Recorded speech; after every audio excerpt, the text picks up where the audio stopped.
In the summer of 1889, a fire that devoured the Whispering Pines Orphanage in rural Vermont uncovered horrors that had been concealed for 18 years. Beneath a mask of Christian benevolence, as firefighters, searching through the charred ruins, stumbled upon evidence of systematic torture, medical experimentation, and abuse so grotesque that the investigation was immediately sealed to prevent mass panic. Hidden beneath the building, they found basement chambers crowded with restraints, blood-stained instruments, and journals filled with meticulous notes on behavioral correction, revealing that the children had not been rescued, but methodically broken.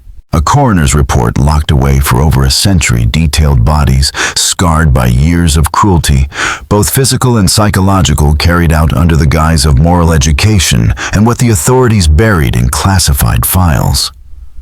What local officials swore never to mention, and what the few surviving children were forbidden to speak of under threat of imprisonment, marks one of the darkest episodes in Vermont's history.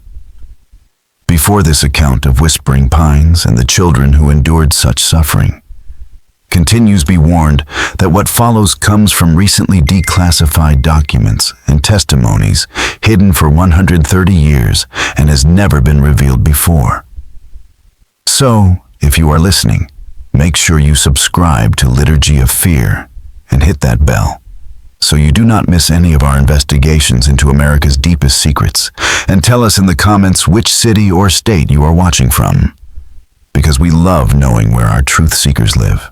The path that led to this story did not begin in Vermont, but in the archives of the Boston Medical Historical Society, where a routine cataloging uncovered a leather-bound journal that exposed the cruelty inflicted on vulnerable children under the name of Christian discipline and scientific advancement.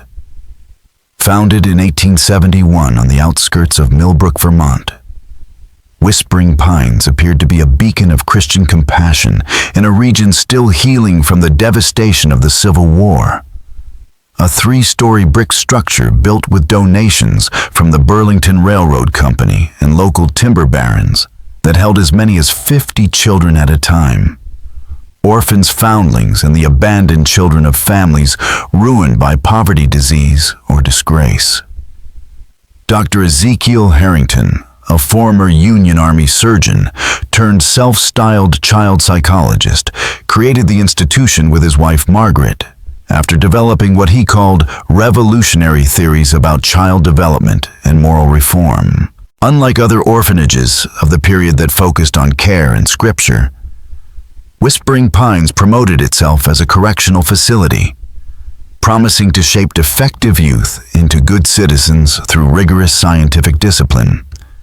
The people of Millbrook, with a population of only 847, welcomed the orphanage. At first, their newspapers praising Harrington's bold new methods, while wealthy families gave generously, believing they were supporting groundbreaking work.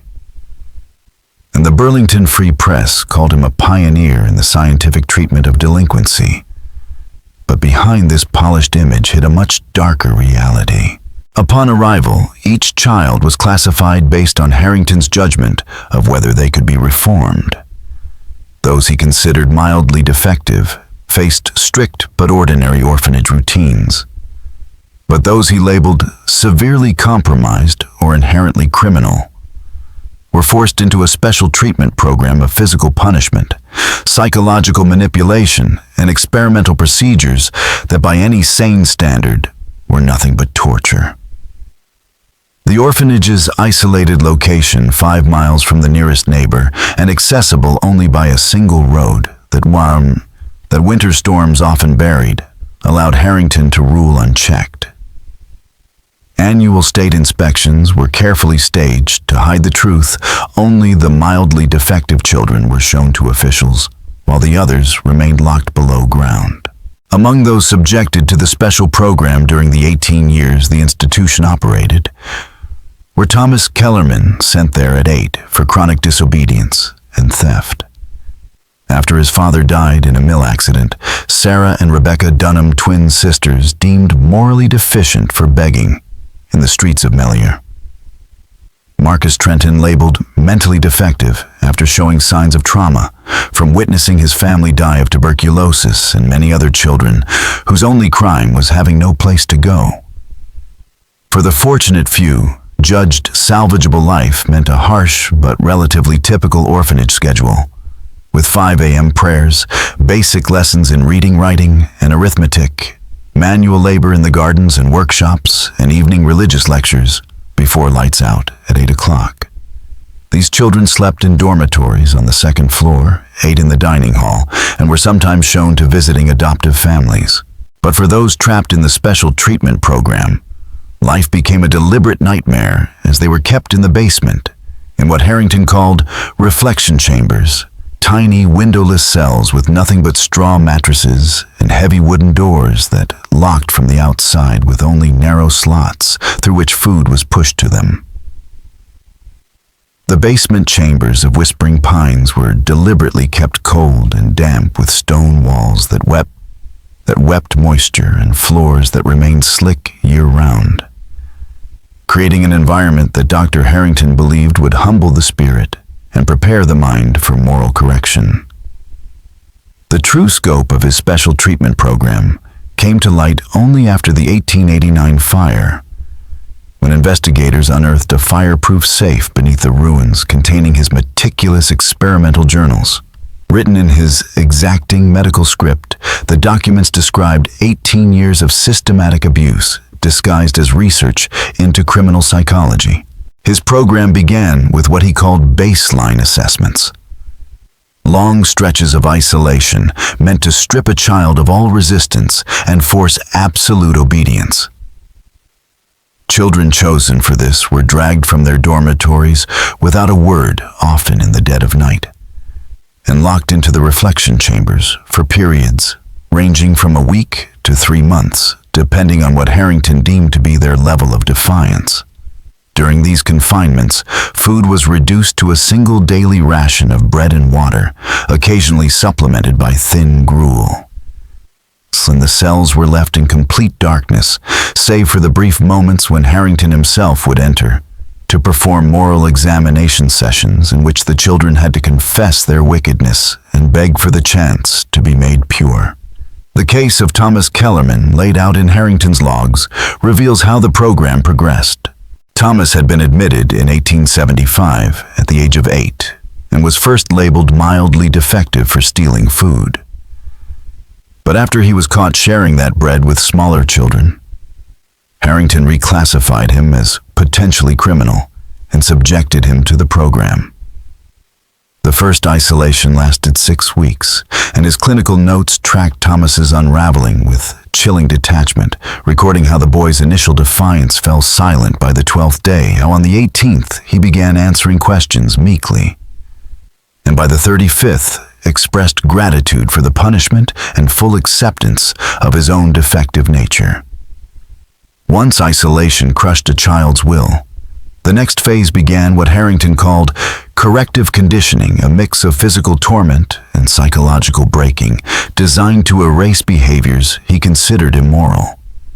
Lying was met with truth conditioning, forcing children to confess to crimes they had not committed while enduring pain until the falsehoods became second nature. Those with strong emotions were subjected to emotional regulation therapy, in which they were restrained for long periods while exposed to grotesque images and sounds, until human suffering no longer stirred them. The most harrowing was pain conditioning aimed at destroying attachment curiosity or empathy. Children who showed affection for each other were given electric shocks with a device he cobbled together from medical equipment, while those who dared to ask questions were plunged into ice baths that dropped their body temperatures dangerously low.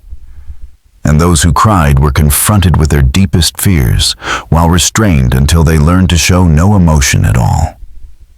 Sarah and Rebecca Dunham twins, admitted in 1878, became prime subjects because their closeness infuriated Harrington, who saw their bond as weakness, and so he devised loyalty transfer conditioning, a method intended to sever their connection. They were locked in adjoining chambers, where each could hear the other scream and told that the torment would only end when they no longer cared about one another. For 8 months, this campaign of terror continued until the twins ceased responding to each other's cries, learned to inform on each other in exchange for privileges, and finally reached the state Harrington prized most total emotional detachment. In his notes, he wrote with satisfaction that their loyalty now belonged entirely to the institution, and that they finally understood attachments as obstacles to moral reform. This systematic cruelty disguised as charity scarred hundreds of children over 18 years, punishing them simply for being abandoned, orphaned, or poor. If these truths about America's hidden past are opening your eyes to what was deliberately concealed, make sure you like this story and share your thoughts in the comments, because exposing these secrets depends on your support. Yet the worst of Harrington's work went beyond psychological torment, for the scope of his depravity was only revealed when investigators uncovered a section of the basement dedicated to medical experimentation. Behind locked doors lay the medical wing of his special treatment program, built in 1876, a hidden laboratory where he tried to prove his belief that criminality and immorality were physical defects that could be surgically or chemically corrected. His surviving records detail a series of invasive procedures performed on children who failed to break under psychological conditioning, transforming them from unwilling wards into living subjects for experiments that pushed the boundaries of endurance and ethics far beyond anything the era could have imagined.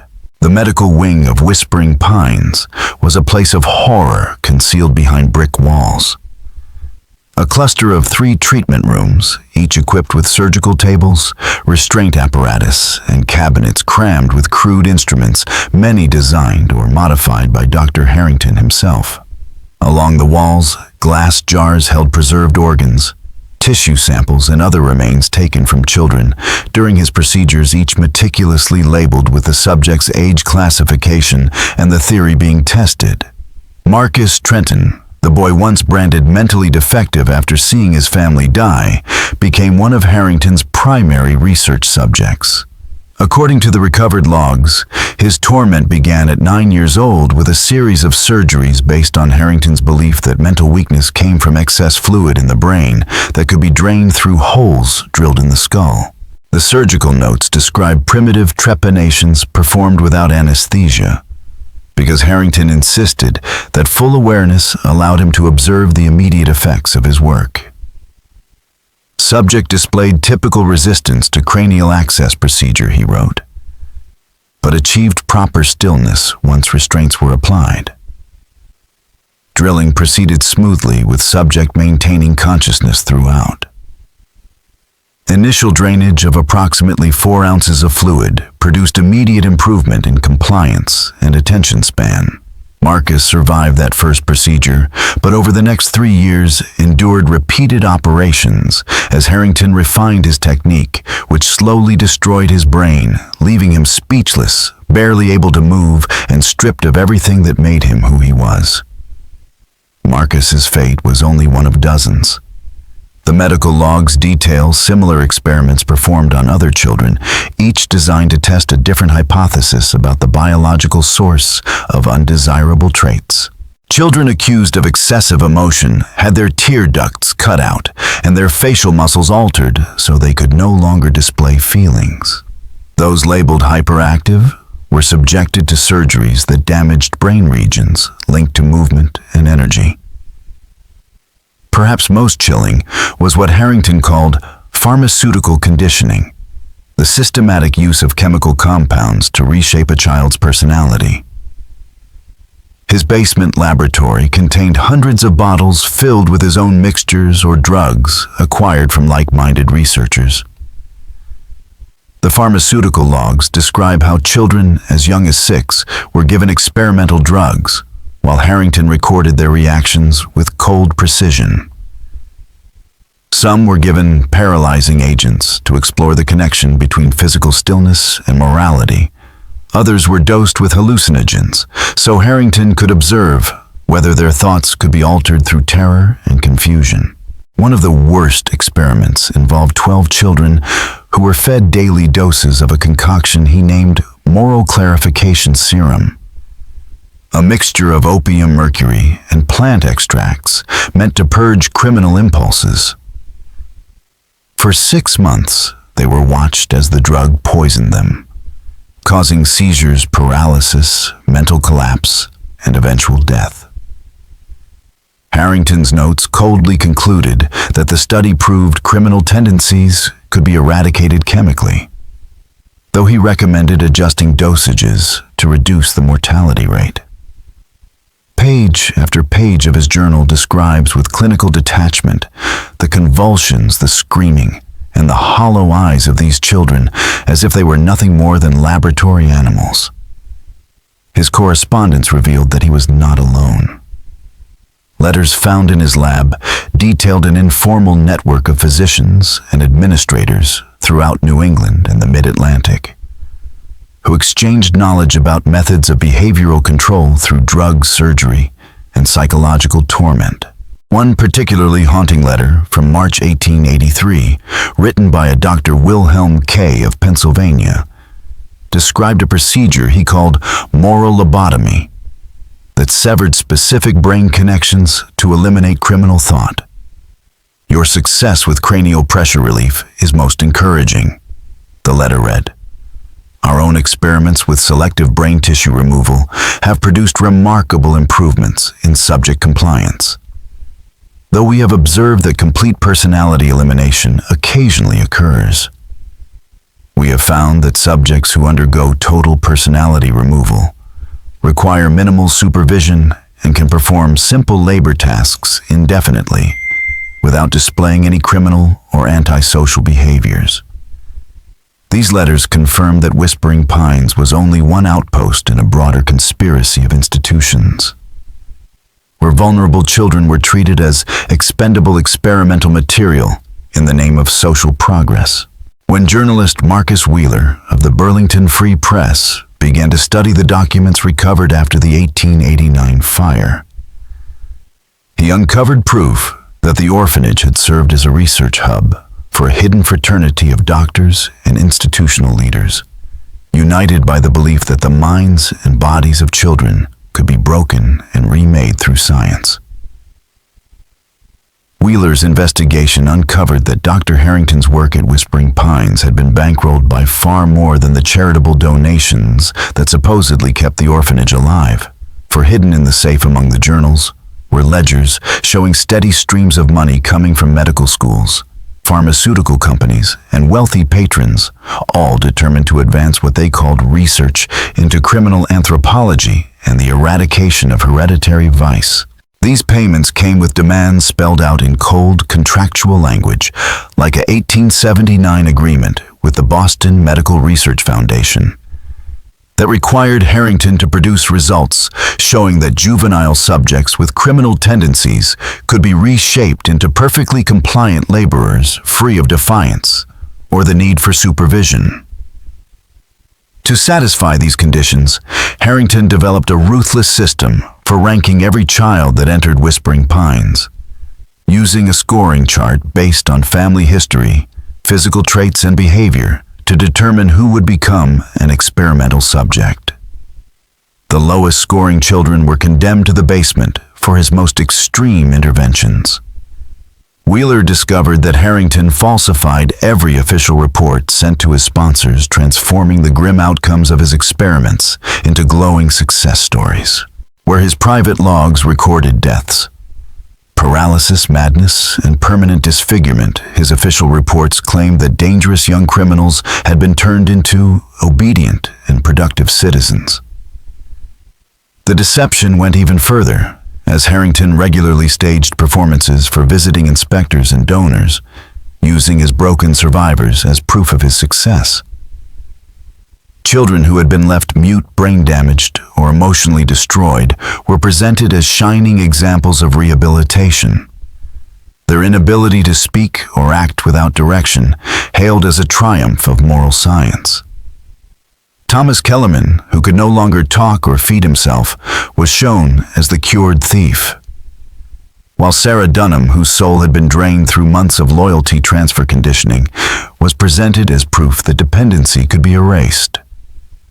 Their deformities and lifeless stares were explained away as temporary after effects of the Reformation process, while in reality they were the direct result of Harrington's experiments. Wheeler also discovered that some of the children never returned from his laboratory at all. These deaths were carefully concealed by listing false causes such as tuberculosis, pneumonia, or heart failure in state reports deaths that were in truth the result of brain surgeries, chemical poisoning, or infections from crude surgical interventions. Others simply succumbed to starvation and exposure in the freezing cells. To Harrington, these deaths were not tragedies, but data points. In his notes, he wrote coldly of one boy, subject number 47, expired during the third cranial pressure relief procedure. But the preliminary results from the earlier stages have provided valuable insight. Future subjects should undergo more conditioning before surgery to improve survival while preserving the benefits of compliance. The most horrifying revelation of Wheeler's investigation, however, came from records that exposed Harrington's involvement in selling children to other researchers. Payments from institutions in Massachusetts, Pennsylvania, and New York were marked as subject transfers. Shipments of children traded like property within a network Harrington called the Scientific Advancement Society. This secretive society maintained coded correspondence and strict protocols to move children between orphanages as test material for experimental techniques that even Harrington considered too dangerous.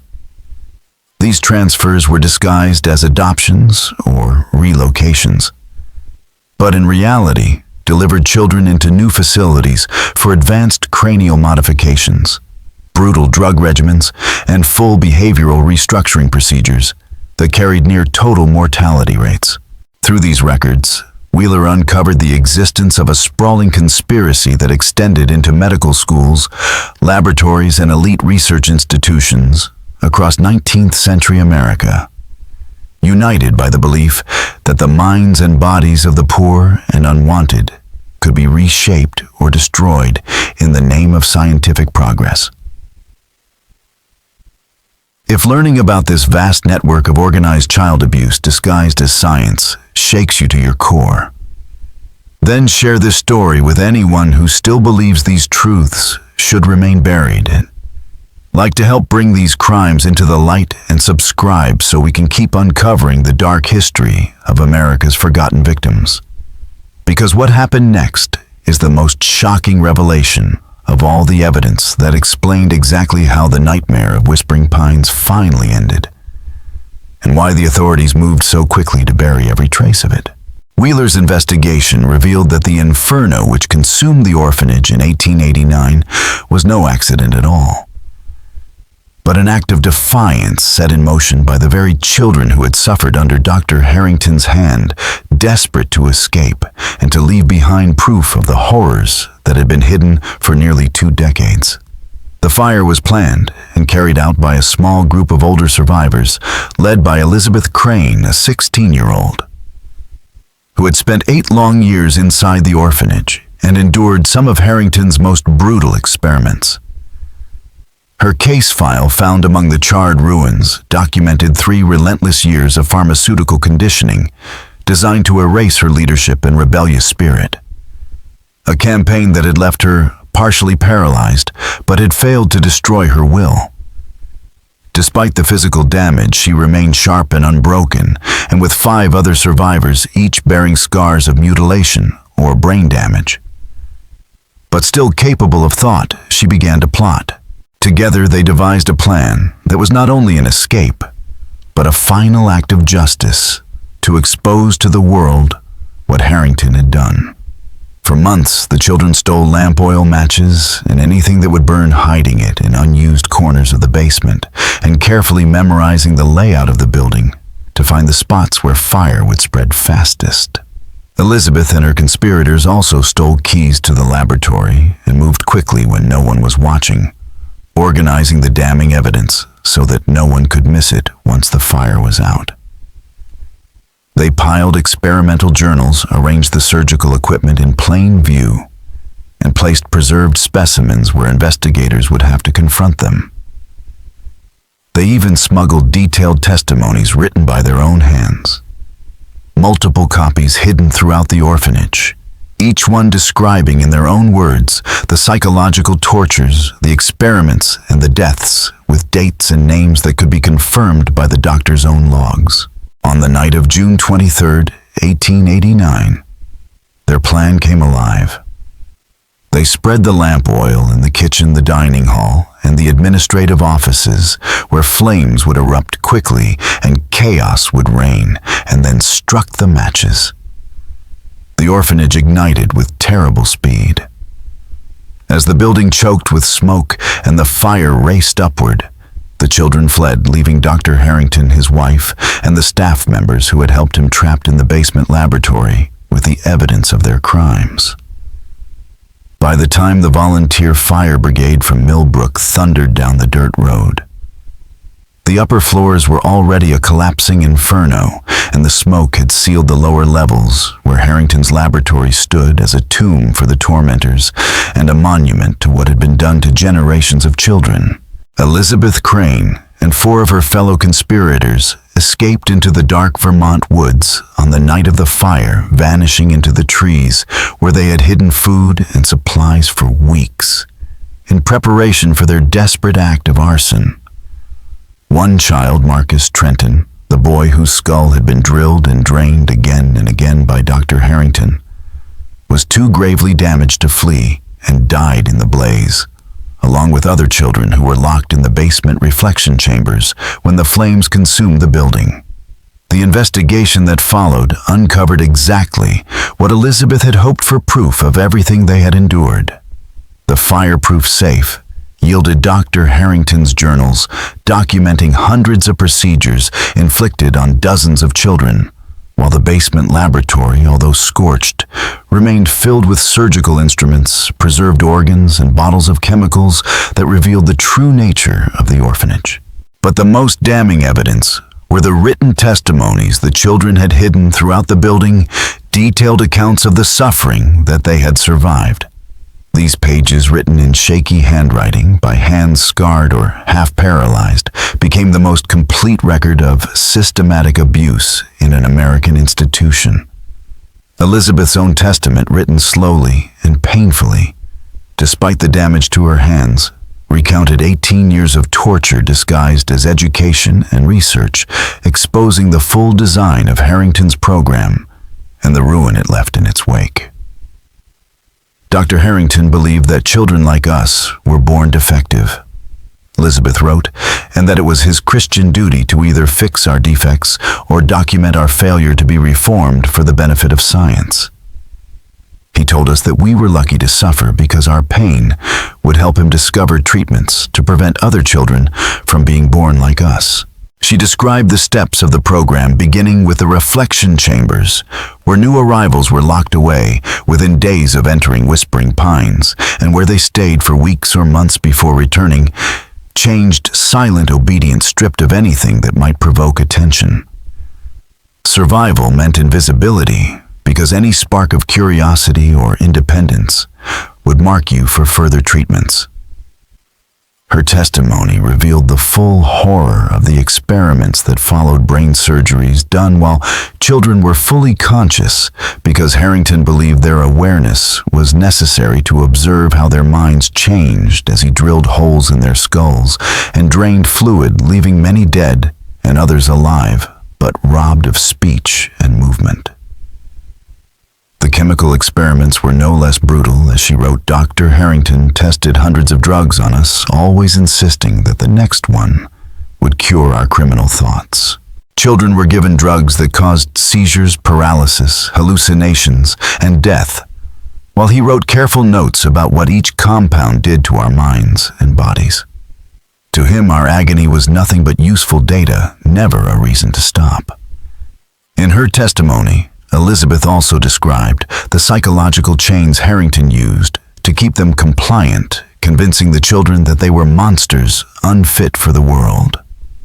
He told us that normal people would never accept us because of our defects, and that anyone who knew the truth about us would either imprison or kill us. He said his treatments were our only hope for salvation, and we believed him because we had no one else. He made us believe that enduring his experiments was our only chance to become worthy of existence.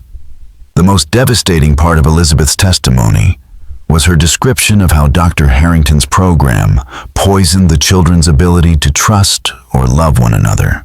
Dr. Harrington deliberately destroyed our capacity to trust or care for each other because he believed emotional attachments interfered with moral development, she wrote. Children who showed affection toward others were separated and subjected to conditioning designed to erase those feelings. He wanted us to be isolated, dependent only on him, and incapable of forming the human connections that might give us strength to resist his treatments. Other survivors gave testimonies that confirmed Elizabeth's account, each adding more detail about the methods he used. James Fletcher, who survived 3 years of pharmaceutical conditioning, described how the drugs hollowed him out. "I can remember being a different person before the treatments began," James wrote, "but those memories feel like they belong to someone else." Dr. Harrington's drugs didn't just change our behavior. They changed who we were inside, taking away pieces of our personality that we can never get back. Mary Sinclair, another survivor, recounted enduring loyalty transfer conditioning like the Dunham twins, describing how they were forced to watch other children being punished and were rewarded only when they showed no emotional reaction. He taught us that caring about others was weakness. Mary wrote that moral development required complete detachment. By the time he finished with us, we were incapable of empathy or compassion for anyone, even ourselves.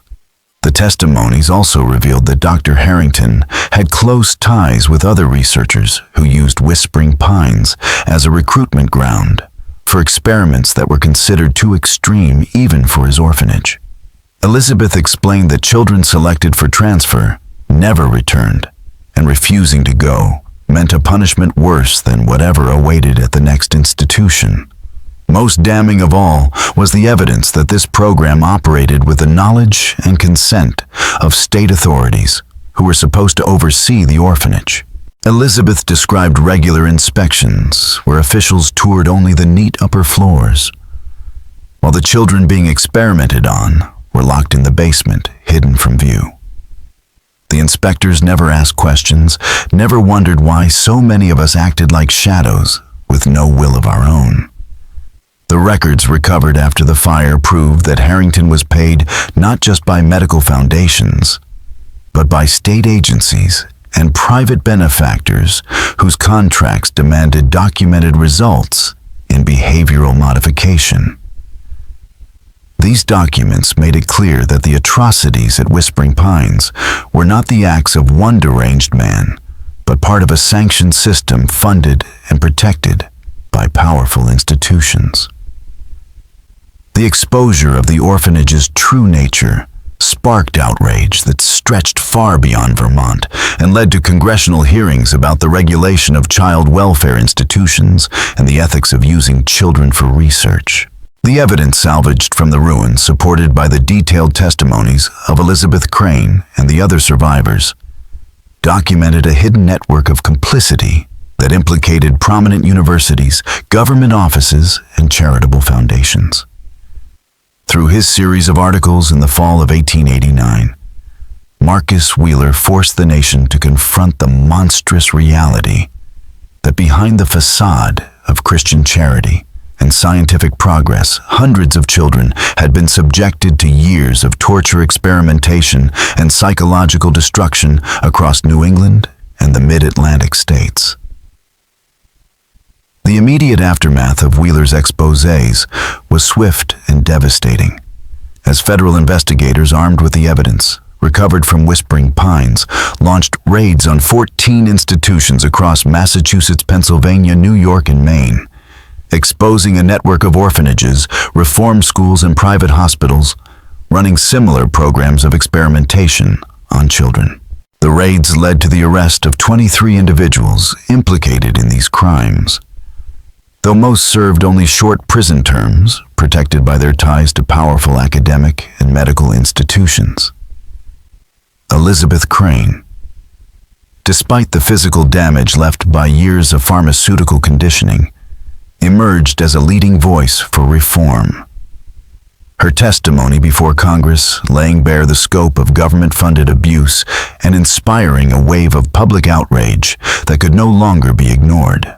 Backed by the surviving children of Whispering Pines, she helped push through federal legislation that for the first time required independent oversight of institutions housing minors and created legal protections for children against medical experimentation. The financial records seized during these investigations revealed that Harrington's network had been fueled by more than $2 million from sources including the U.S. Army Medical Department, prominent universities, and wealthy patrons who had believed they were funding groundbreaking research into morality and criminal behavior. These disclosures exposed the complicity of some of the most respected institutions in the country and culminated in congressional hearings that forever changed the regulation of child welfare. Out of this scandal came enduring legal precedents establishing national standards for the treatment of minors, including strict limits on experimental procedures and the recognition of a child's right to refuse participation. The surviving children spent the rest of their lives living with the damage inflicted by Harrington's program. Yet many turned their suffering into strength. Elizabeth Crane completed her education, became a nurse, and devoted herself to caring for children scarred by abuse. James Fletcher, whose mind had been battered by years of chemical experimentation, worked tirelessly to secure protections for human research subjects. While Mary Sinclair, who had endured the psychological horror of loyalty transfer conditioning, eventually learned to rebuild human connection and went on to create a support network for survivors like herself.